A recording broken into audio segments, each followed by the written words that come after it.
कश्मीर के रामबन में कुदरत ने ऐसा कहर बरपाया कि जो तस्वीरें आ रही हैं उन्हें देखकर किसी का भी कलेजा कांप सकता है। आसमान से उतरी आफत ने न सिर्फ कई लोगों को मौत की नींद सुला दिया, बल्कि इस तबाही की वजह से कई परिवार बेघर हो गए। देखिए रिपोर्ट।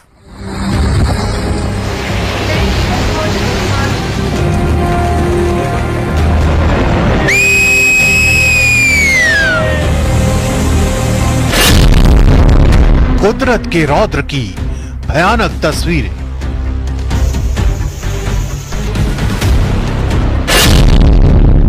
आसमान से बरसी कहर की बारिश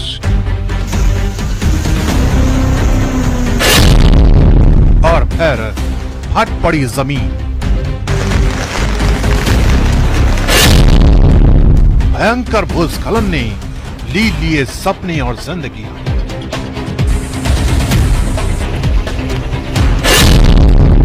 एक झटके में तबाह हुए आशियाने,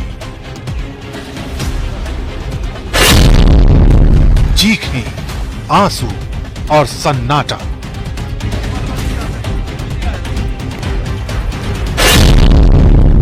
रामबन में कुदरत ने छोड़ी एक दर्दनाक कहानी।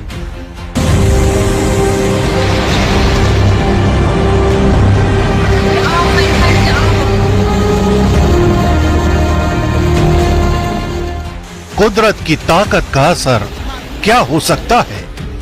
जम्मू कश्मीर के रामबन से आई ये तस्वीरें इसी बात की तस्दीक करती हैं। ट्रकों और गाड़ियों की कब्र कहाँ बन चुकी है। जिन घरों में लोग जिंदगी बसर कर रहे थे, वो आशियाने भी इस कहर में जमींदोज हो चुके हैं। न सड़कें बची हैं, न बस्तियां।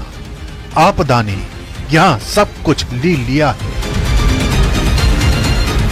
मदद के लिए नहीं आया। पूरा 12 घंटे हो गए, फिर से रात हो गई है, अब फिर से बारिश हो रही है, बादल हो गया। हम डर रहे हैं, हम कहाँ जाएंगे। रात के 3 बजे ये बाढ़ आ गई, तो हम सोए हुए थे सब बिस्तरों में।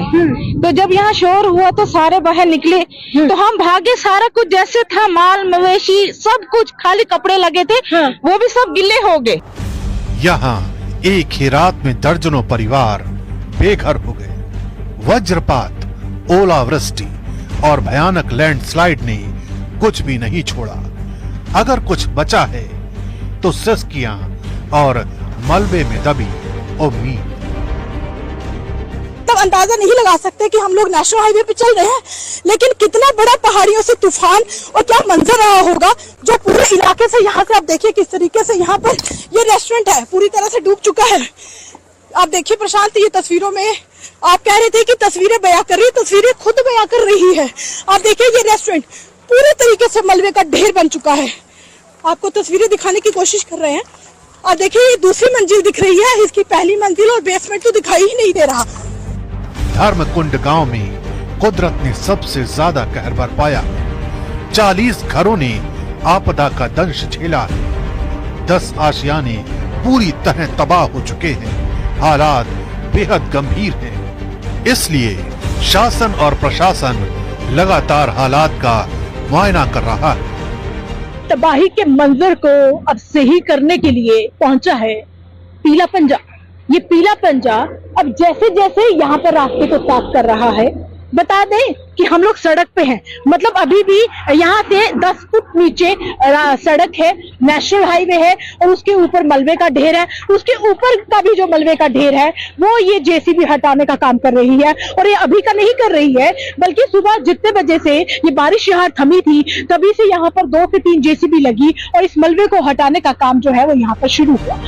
रेस्टोरेंट, दुकानें, घर, झुग्गियां, सड़कें, गलियां, यहाँ कुछ भी बाकी नहीं है। 19 तारीख की रात आसमान से उतरी आफत ने जिंदगी और मौत का फासला मिटा दिया। रात 1 बजे से अनहोनी की आशंका ने आकार लेना शुरू किया जब मूसलाधार बारिश शुरू हुई। बारिश इस कदर हुई कि सिर्फ 1 घंटे के भीतर यानी रात 2 बजे बारिश ने सैलाब का रूप ले लिया। आलम यह हो गया कि सुबह 3:30 बजे तक रामबन का 14 किलोमीटर का इलाका सैलाब और लैंडस्लाइड में समा गया। सुबह की पहली किरण जब रामबन पर पड़ी तब तक सब कुछ बर्बाद हो चुका था।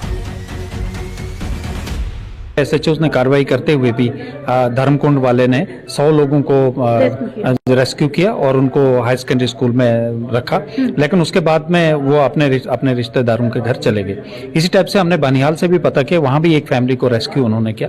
चंद्रकोट में हालात ठीक थे और बटोत में किसी कदर तक हालात ठीक थे, लेकिन रामबन में जो सबसे बड़ी प्रॉब्लम थी वो हमारे एसडीपीओ और एसएचओ उस ठीक 4 बजे आके मोहल्ले में पहुंचे, आगे पीछे के मोहल्ले में चेक किया और जहां तक भी लोगों की रिक्वायरमेंट थी उसको पूरा किया। इस भयानक तबाही का असर ये हुआ कि 700 से ज्यादा गाड़ियां मलबे में समा गई। सिर्फ स्थानीय लोगों को ही इस आपदा का सामना नहीं करना पड़ा, सैकड़ों सैलानी भी इस अचानक आई आपदा का शिकार हो गए।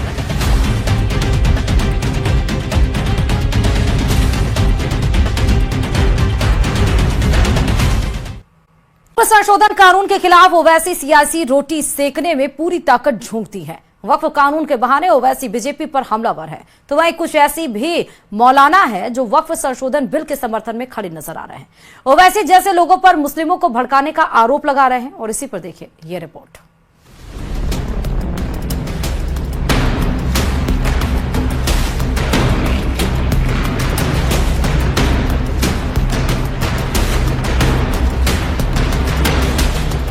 वक्फ संशोधन कानून के खिलाफ सियासी संग्राम के बीच असदुद्दीन ओवैसी ने अपने बयान से आग में घी डालने का काम जारी रखा है। ओवैसी ने कहा कि जब से बीजेपी सत्ता में आई है तब से मुसलमानों की मजहबी शिनाख्त पर हमला बोला जा रहा है। मुस्लिम महिलाओं को ताकतवर बनाने के बजाय उनके हिजाब छीने जा रहे हैं। बुलडोजरों से मुसलमानों के घरों को तोड़ा जा रहा है। 11 साल से नरेंद्र मोदी सिर्फ मुसलमानों की मजहबी शनाख्त पर हमला कर रहे हैं। 11 साल से नरेंद्र मोदी सिर्फ मुसलमानों की मस्जिदों को छीनने की कोशिश कर रहे हैं। 11 साल से नरेंद्र मोदी मुस्लिम खवातीन को ताकतवर बनाने के बजाय उनके सरों से हिजाब को छीन रहे हैं। 11 साल से नरेंद्र मोदी बुलडोजरों के जरिए सबसे ज्यादा दलित और मुसलमानों के घरों को तोड़ दिया। वहीं कुछ ऐसे भी मौलाना हैं जो वक्फ संशोधन बिल के समर्थन में खड़े नजर आ रहे हैं। इसे पसमानदा समाज के लिए फायदेमंद बता रहे हैं। वक्फ संपत्तियों पर अवैध कब्जा करने वालों पर मुस्लिमों को भड़काने का आरोप लगा रहे हैं। इस वक्त में हम ईमानदारी के साथ इसकी आय बढ़ाएं और इसका जो धन है, जो पैसा है, जो अवैध कब्जा है, जो अपनी जगह पर इसमें तरह तरह तरीके के जो है भ्रष्टाचार जो है वो राइज हैं, उनको हम किस तरीके से खत्म करें, कम करें, और जो चीज इसमें आड़े आ रही है उसके लिए एक संशोधन बिल जो है वो होना चाहिए। तो जाहिर सी बात है कि ये हम लोगों के लिए एक बहुत बड़ी अपॉर्चुनिटी थी। वैसे वक्फ एक्ट में संशोधन की शुरुआत से बवाल जारी है। पक्ष के अपने तर्क हैं और विपक्ष के अपने। सत्ता पक्ष से लेकर कुछ मुस्लिम पक्ष के लोग भी इसके फायदे गिना रहे हैं, लेकिन सियासत करने वालों को ये बात रास नहीं आ रही है। Bureau report, news 18।